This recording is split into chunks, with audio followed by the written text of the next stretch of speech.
Welcome to the Dana Grant Show, where heart-centered stories, authentic connections, real talk, and real action come together.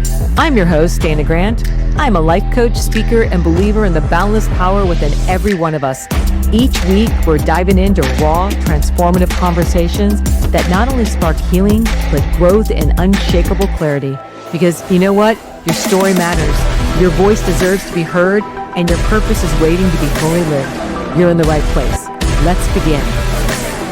Back to the Dana Grant Show, where I am joined with someone near and dear to me, whom I have known, Dani, I think for over a decade or longer than that. We met in Savannah when I was just launching Cauliflower Foods, and you were just like, I was so lit up by what you did. So let me get back to who is joining us today. I have in the house Dani Spies today, and she not only has 2 million followers on YouTube. She is the creator of Clean and Delicious. And for those of you that are on YouTube, you're going to see me holding up her book, Clean and Delicious, which is my go-to book, not only for healthy recipes, but she has I mean, people think that I eat healthy and I do all those things, but she has changed up my game to not only make it easier, but simpler. And I am thrilled to share what you do, how you do it. And hey, welcome to the show. Thank you. Thank you for having me. I'm so excited to be here. Yeah, I should have said that, that you're not only a health coach, but an eating psychologist expert and the founder of Clean and Delicious. But Clean and Delicious I mean, I have followed you from the moment I met you, and that has changed my game. You Oh, I know, love it everything you do, you make it simple, easy, and you pull back the curtain and you show me how to do it. And I'm like, oh, that's so much easier than I would that. have done. Yeah, So let's go back to the beginning, Dani, yeah. Let's. and maybe even back to when I met you. I mean, you already were like a huge name, a lot of followers. You were already building a brand. But what designed this? What made you drop in and do this? What created this? And well, honestly, YouTube, the whole YouTube world was slightly accidental, dare I say, in the sense that I had been coaching people one on one. So I was a fitness trainer Mm. and I was doing health, weight loss coaching specifically. And Oh, I think I remember that. I do remember yeah, that. so But I you was still doing do that to what? some degree with healthy eating. So I Do you do, not? yes, and I do have a program called the Don't Diet, and that is all about kind, sustainable weight loss. Yes. So I do There we go. still do that coaching, but it's much more, as you said, the eating psychology part, much more Yeah. focused on the mindset and the obstacles that kind of keep us from implementing the simple strategies with food. But long story short, I mean, when I was younger, I struggled with my weight. I mean, that was the short story. And so I studied health and fitness and nutrition and all the things, and I worked one on one with people. And while I was doing that, I also loved food and cooking. So I did like a cooking program. And so I would Mhm. do cooking classes and I would go to my client's house because what I found was so many people wanted to eat better, but they didn't know what to do with ingredients. They didn't know what to do with a sweet potato. They didn't know how to make, oatmeal, like simple things. They just didn't know what to do. So I The would go to their easy home. stuff that, that can support us every day. And Yes. that's what I love so much about you.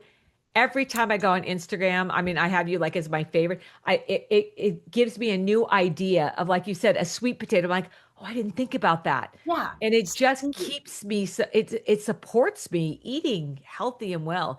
And I love the don't diet. When you did that and pivoted on the don't diet and the eating, it just I think changed the game for so many women.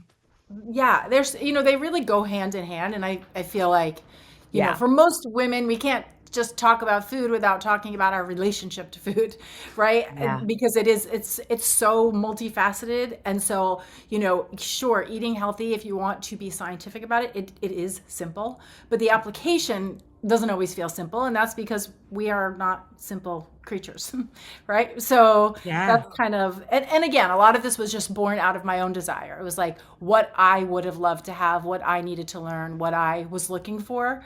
And so that's kind of what birthed all of it, if you will. Well, I'm going to say your book, that for those of you on YouTube, Clean and Delicious, it's a beautiful book, but it has over 100 whole food I'm big on whole food. So having you here today, it's like my wheelhouse. But the pictures are gorgeous. I mean, I love the pictures, but you really just take whole food and it's so simple. And we're like, why didn't I think about that? Totally. Well, everybody has their lane, right? Like you're thinking about all of these other things, right? We all have our thing that we love and that we focus on and that Yeah. we it's ours to kind of give and teach. And so for me, that's food. So, Yeah. my job is to make it easy for you, so you don't have to think about all of those things.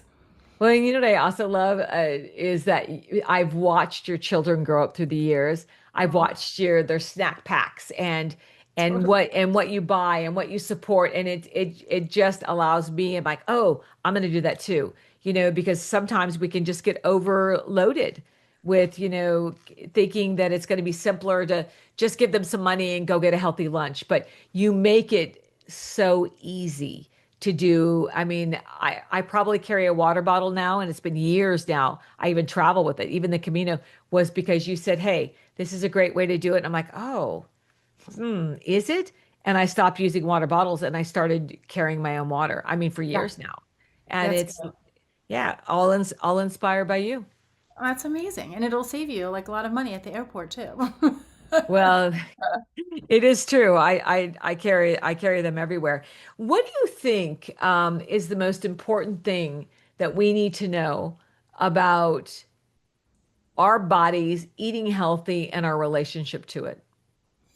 It's a big question, but I would say generally Yeah. speaking, for most people, tackling like what I like to call like the big rocks first. A lot of times I think when it comes to nutrition, especially if you are on social media and like who's not, people want to jump to like the super nuanced 1% tweaking before they've mastered the core basics. And we say like get Ah. on the playing field consistently first before you start trying to tweak Mm. the extreme edges, like the one percenters. So, and I feel like Yeah. because social media is fantastical and people run out of things to talk about, they're always trying to find that edge to share, that thing, that new thing, the difference. But the Mm. truth is that, focusing on real whole unprocessed foods as close to their natural state as possible most of the time, to me, is the playing field of eating well, and then building that with some type of eating rhythm, meaning I eat breakfast around this time, I eat lunch around this time, I eat dinner around Right. this time. Like, so creating a little bit of a rhythm, like everything in life, Right. everything in the universe has a rhythm. And so do Right. our bodies, and they thrive on that, right? So really Right. focusing on those big strokes first until you're like letting go of the perfection, letting go of the doing most of the things, you know, with a little bit of system most of the time, and really letting that be enough, I think, is enough for most people to work on.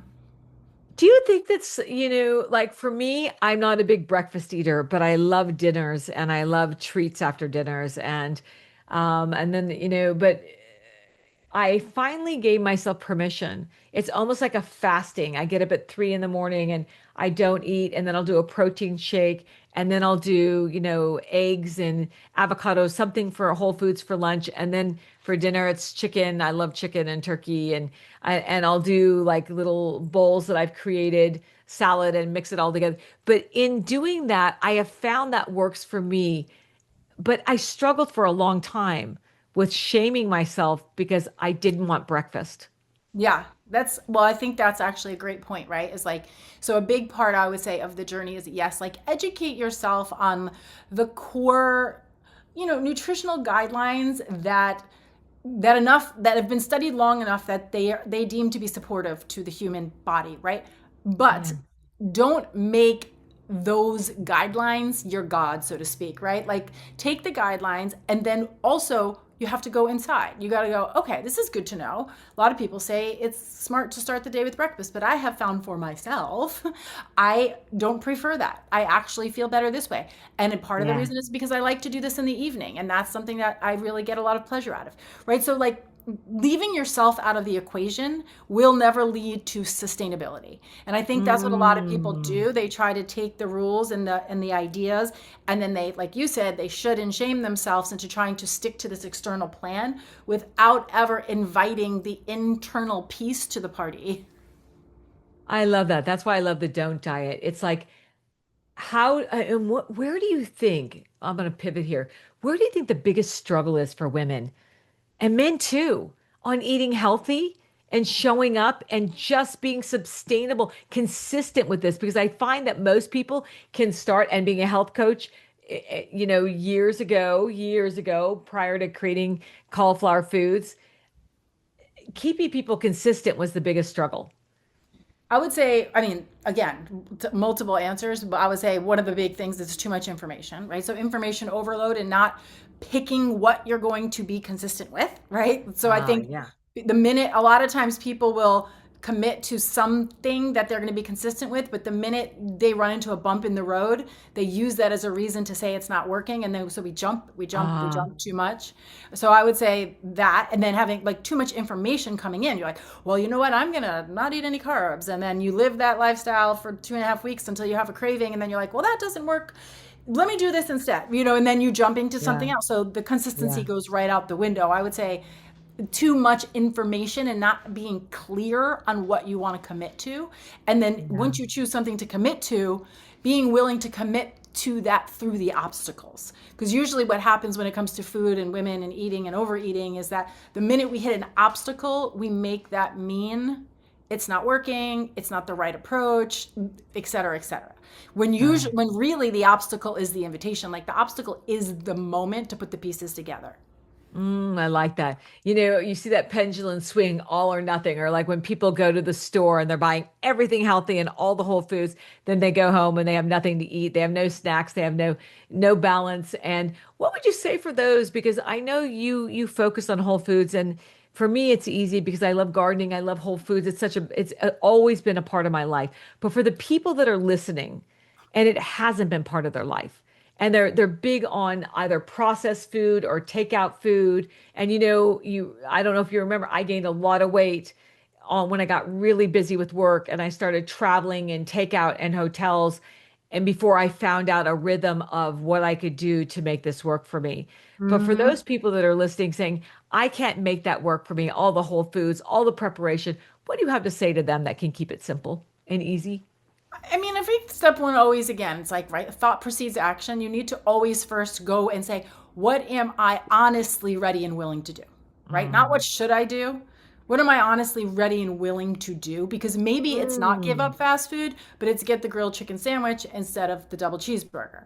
Right? So there's always Mm. a level up. There's always one step forward. I always say better is better, right? Like one Right. step better is better. And so Mm. you can't make the next best decision if you're not willing to be honest with what you're actually willing to do, not what you tell yourself you should do, what you're actually willing to do. I think that is always step one, because once you're clear on that, the next step is becomes very obvious.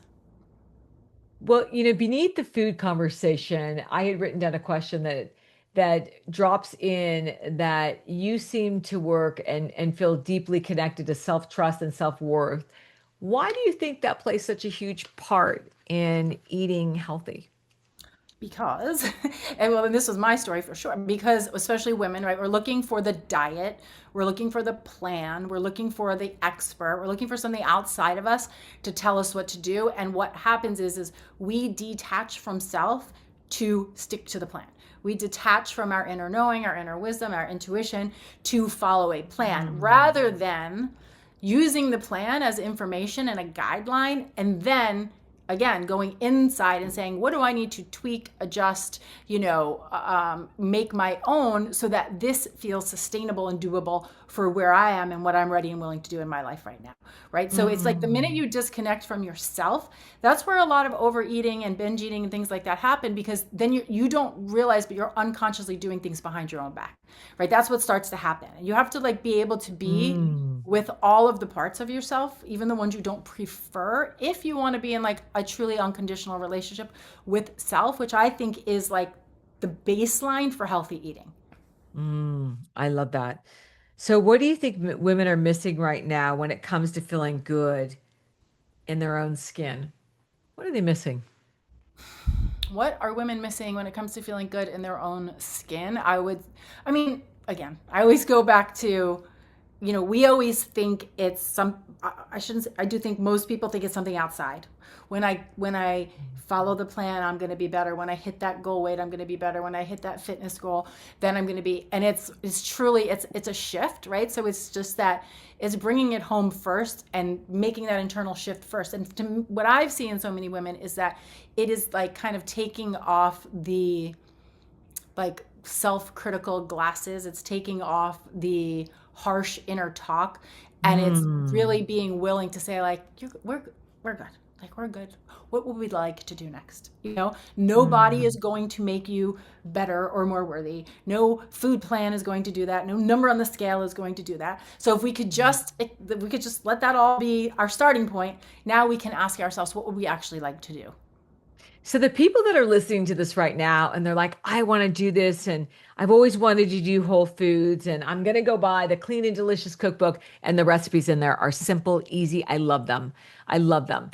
Um, and they've got take and bake pizzas and all kinds of processed food. Do they throw everything out and start over? What do you recommend for the people that are literally in this dichotomy right now of like, this is what the life I've created. I Yeah. want that.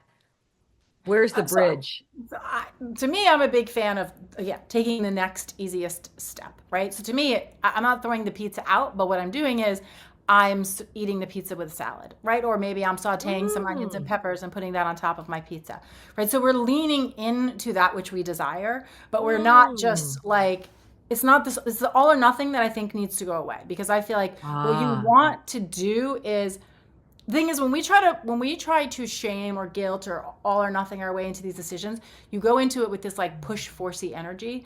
And what I always teach is that if you can meet yourself and see what you're ready for, it starts to pull you forward, right? It doesn't feel like something you have to do. It feels like something you want to do. Women want to eat better because they want to feel better. They want to look good. They want to be feel good in their bodies, in their clothes, right? And it's yeah, not, we can't do that from a place of like, and in the meantime, where you are is not good enough, right? yeah. It has to kind of start I from love that. that you incorporated that in. Like, hey, saute some vegetables on it, have a salad. It was almost as if you gave them permission for the choices they've made to incorporate, create the bridge, but it's not all or nothing. Let's just lean in and add more and build on that. I love that you said that, which brings me to my next questions. Like, what does long-term wellness look like, emotionally, not just physically, but emotionally? What does that long-term wellness look like?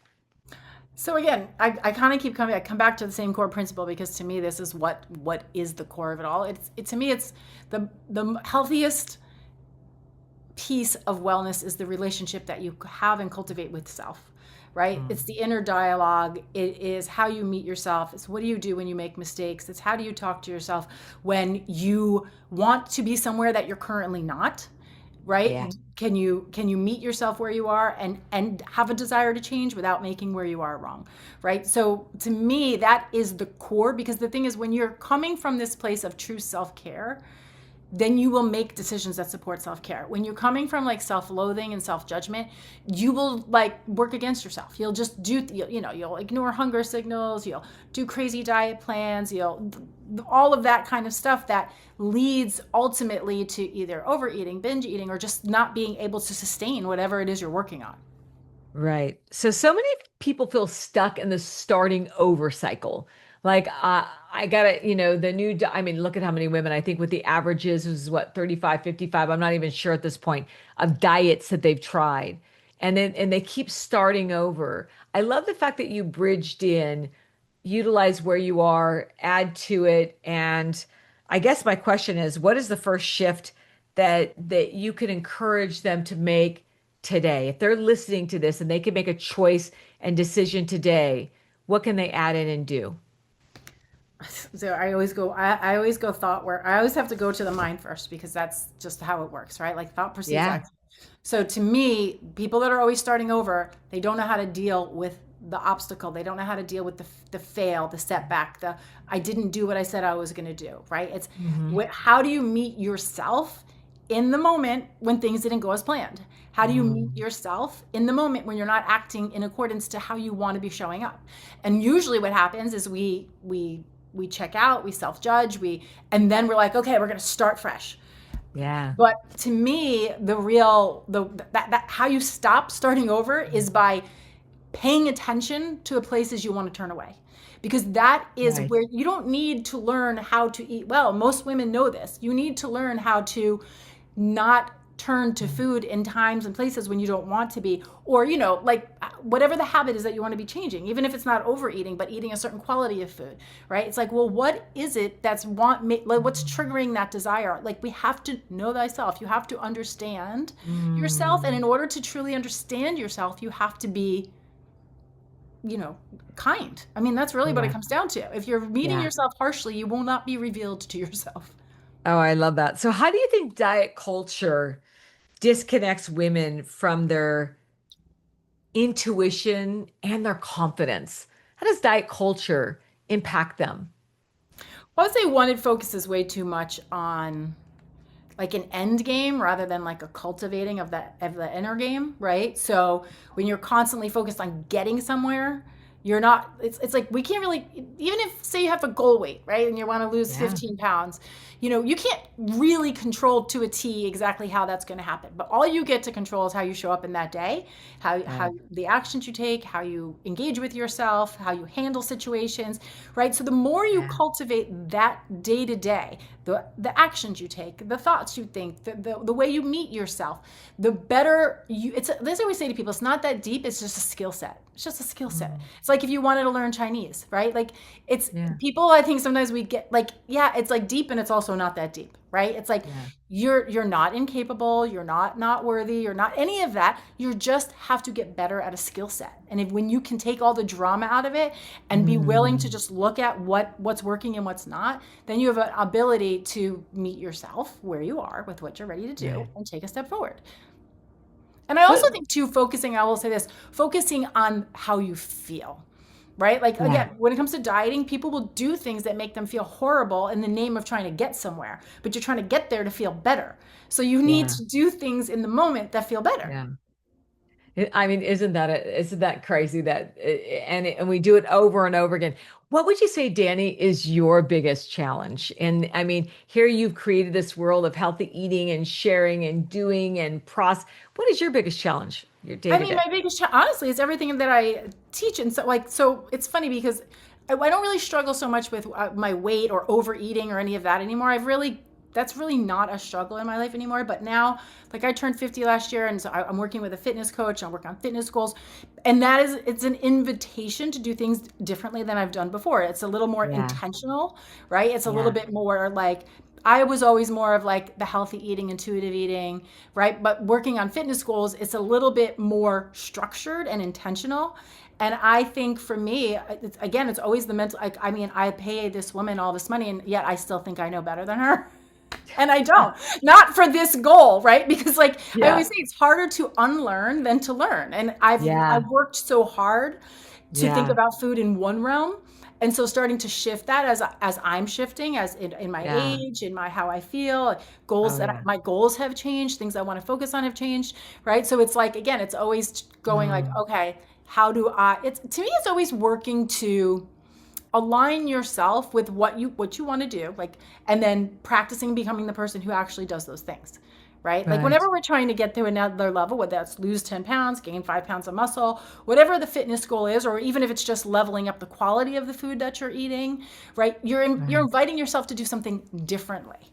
And Yeah. so it's like that grace while you figure it out, while you let old habits fall away, and while you do new and uncomfortable things that you didn't do before. Yeah. Well, I totally agree that with that, hitting my 60s and now deciding that by the time I hit 65, which I'm giving myself some birth there, I want to be in the best shape of my life. Not my 30s, not my 40s, not cycling 100 miles a day, but building muscle and really I think things are shifting for women. We're understanding that menopause is in the end, that we can build muscle, that we Yeah. can rediscover, we reinvent there. It's never too late. Would you agree with that we are changing how we show up and what we're building? 100. I mean, that was exactly my inspiration. Like I knew I was turning 50 and I was like, you know what? So many people in my life, were like, oh, Yeah. like they were talking about 50, like, like, I don't know, like, I don't even know. Like it was like the end of Yeah. the world. And I was like, Yeah. I'm not feeling this way and I'm not thinking this way. And my brain Yeah. was like, you know what? I am going to set some goals for myself so that I want to feel like every year I'm getting fitter, Mm. I'm getting stronger, I'm getting better because I am a big believer that when you have Yeah. things ahead, when the past becomes more exciting than the future, that is what creates aging. Right? We're all going to get older. Mm. But when we Yeah. think the past, everything that's good is behind us, that's when we age. So to me, I I'm love like, I that. want to feel better than I did last year. I want to feel stronger. If I could do 10 push-ups, I want to learn to do Yeah. 15. Like keeping that in front of you. And again, sure, getting muscles, looking great. That's all the cherry on top, but Yeah. that's not the actual day-to-day thing that turns you on. It's the pursuit, right? It's like the I pursuit of love having that. something in front of you. I love And that. and Although I do want to go back on the music because I love the music from my era, but I would say yes, it's like and when we're in the gym, I'm like, can you shut that off and play my music list? Because I'm digging that so much more. And they're like, who's Peter Frampton? I'm like, "Ah, what? Yeah, but That's yeah, right. I totally dig that because I'm the same. I'm so excited about what I can achieve and what I can do and how I can support that. And I know that I can't do it without eating healthy and whole foods is such Yeah. a huge part. And hydration, all the things you teach.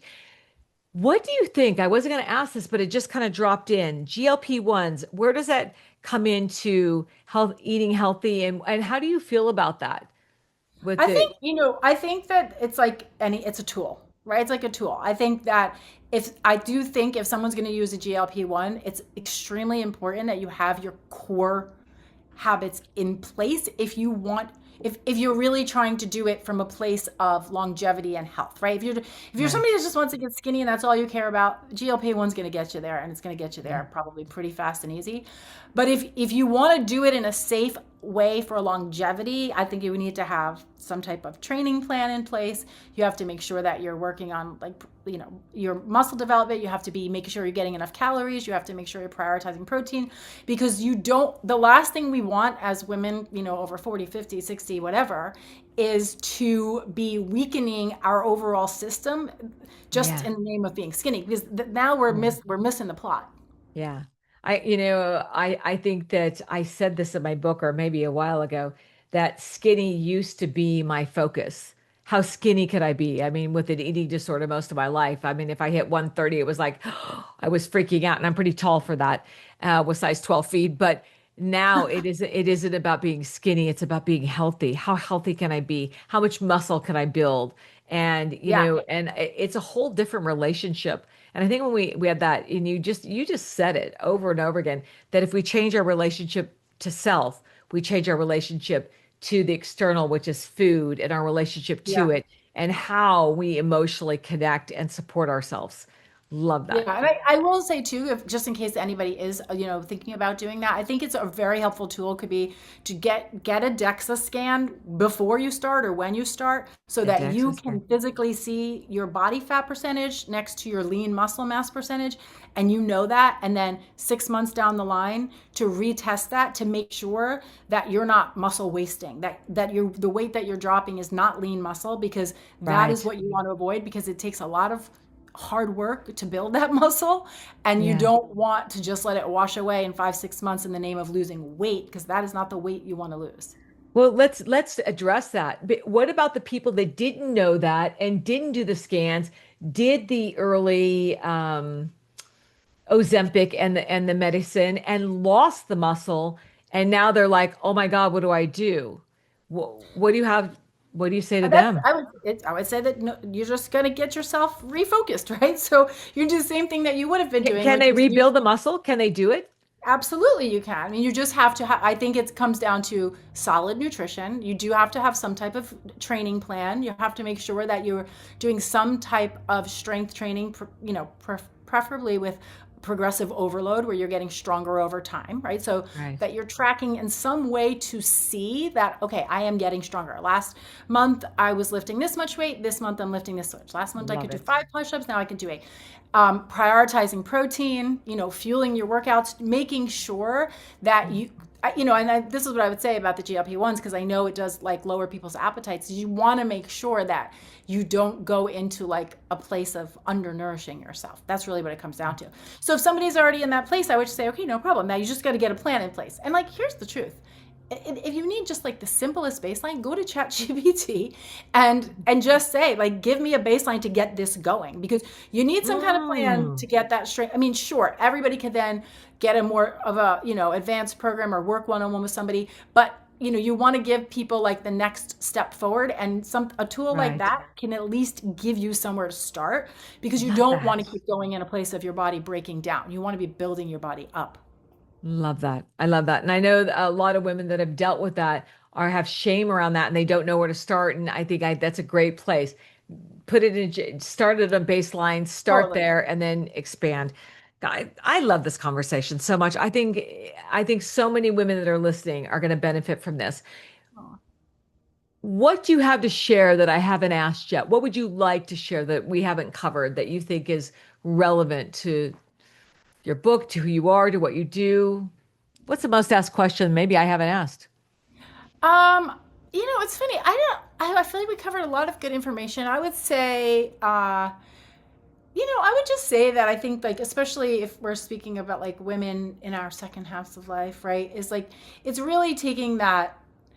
I think the big shift at this phase for so many of us, it is that longevity perspective, right? And thinking like Yeah, mind, body, and soul of really aging with energy and strength and vitality, and keeping things that you're excited right. about in front of you, and really moving in that direction. And I will say too, I think when it comes to food, since that's my thing, is I would also say to remind people that there's really no one right way. Yes, there's definitely a playing field and like a core umbrella you want to get Yeah, under, but to trust which plan, which path, whatever. Like, like some people have like a spark to go, and I don't even know all the diet plans, but to go in a certain direction. It's like whatever speaks to you, just go with it, because it's really less about picking the perfect plan, and it's more about building consistent, healthy habits that are at the core of what you do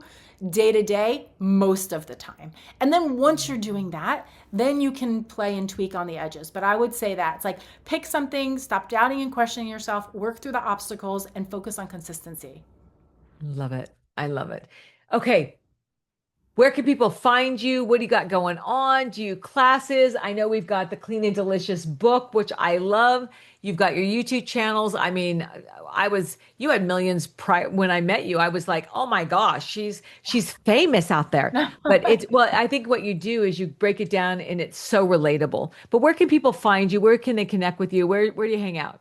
Yeah, so YouTube is, where you probably get everything about us on YouTube. So that's Clean and Delicious with Dani Spies on YouTube. If you're somebody who just likes recipes and printing them out, you can go to the website, which is Clean and Delicious.